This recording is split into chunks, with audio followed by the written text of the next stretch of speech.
Tima, forgive them that trespass against us. Mola Productions.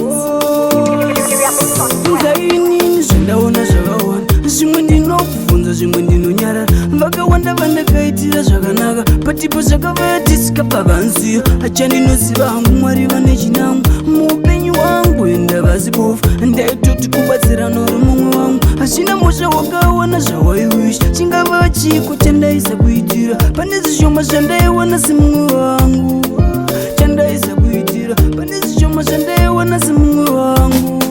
Ndozvinoita munhu anokanganwa kuti wakamusvitsa. Ndozvinoita munhu anochinja, bvunzai nini.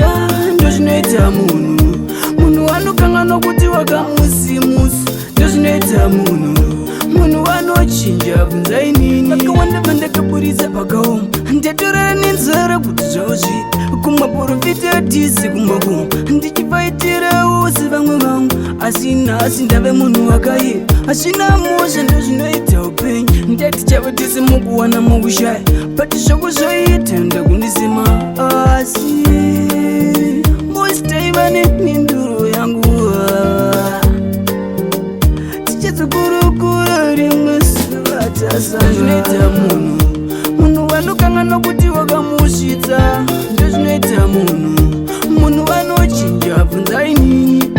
Ndozvinoita munhu anokanganwa kuti wakamusimudza. Ndozvinoita munhu anochinja, bvunzai nini. Ndakapfuura nguva ndaitsividza kuna Ishe Jehovha ndonamadza.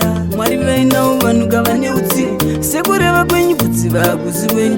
Zvakawanda Jehovha zvandinoona, zvimwe zvinondibaya zvichinetsa, asi semwana ndazviisa mberi kwenyu. Ndimi samazimba Jehovha makasiya. Boteku, nizendane